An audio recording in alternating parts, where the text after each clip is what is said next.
Hi hello నమస్తే welcome to auto wall updates. ఇప్పుడే the smile man movie చూడడం జరిగింది. ఈ మూవీ 2 అవర్స్ రన్ టైమ్తో ఆల్రెడీ తమిళ్లో థియేటర్స్లో రిలీజ్ అయిందండి. తర్వాత ఆహా తమిళ్లో రిలీజ్ చేశారు. ఇప్పుడు తెలుగులో ఆహాలో రిలీజ్ చేశారు.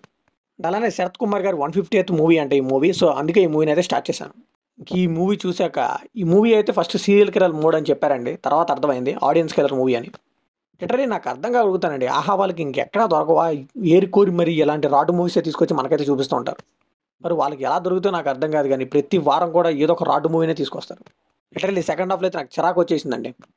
అప్పటికి స్కిప్ చేస్తూ చూస్తూ వెళ్ళాను, అయినా కానీ చిరాగ్గానే ఉంది. లిటరల్లీ ఇదేం సైకో కిల్లర్ మూవీ రా బాబు, చూసిన వాళ్ళని తీసుకున్నారా లేదా, అసలు ఎమోషనల్ కనెక్టివిటీనే లేదు, అసలు ఎందుకు తీసారా అనిపించింది.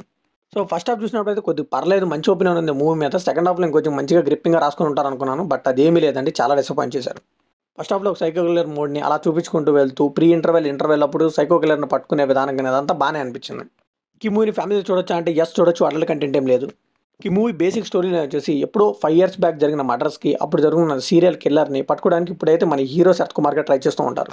సో 5 years బ్యాక్ జరిగిన సైకో కిల్లర్ని ఇప్పుడు ఎందుకు పట్టుకోవాలనుకుంటున్నారు, అండ్ 1 yearలో గతం మర్చిపోయే మన హీరో అతను పట్టుకున్నాడా లేదా, ఇదంతా తెలియాలంటే ఈ మూవీ ట్రై చేయాల్సిందే.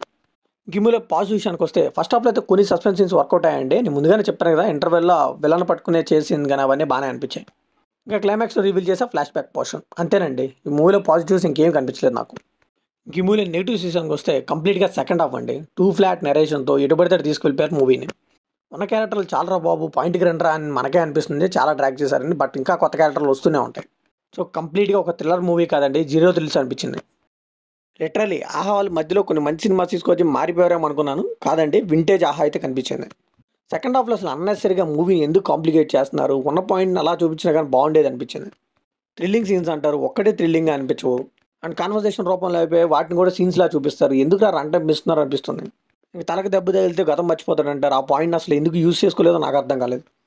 బీజిఎం, సినిమాటోగ్రఫీ, ఎడిటింగ్ అవైతే పర్లేదు అనిపించింది. సినిమాటోగ్రఫీ స్టార్టింగ్లో కొద్దిగా సీరియల్ ఫీల్స్ వచ్చింది, కానీ తర్వాత అయితే బాగానే వర్కౌట్ అయింది. సో ఫైనల్గా ఈ మూవీకి మనం వచ్చే వర్డిక్ట్ ఏంటంటే, సీరియల్ కిల్లర్ని పట్టుకోవడానికి వచ్చే ప్రీ ఇంటర్వెల్ సీన్స్ అయితే బాగున్నాయి, అప్రోచ్ కూడా చాలా బాగా నచ్చింది. అనవసరంగా మూవీని కాంప్లికేట్ చేసి పడేసారు ఆ స్క్రీన్ పే అనిపించింది. So it's strictly one time watchable అండి. ఇది కంప్లీట్లీ నా ఒపీనియన్ మాత్రమే. మరి ఈ మూవీ మీకు ఎలా అనిపిస్తుంది కామెంట్ షేర్ చేసుకోండి, లైక్ చేయండి, షేర్ చేయండి, వెళ్ళే ముందు సబ్స్క్రైబ్ చేసుకోండి.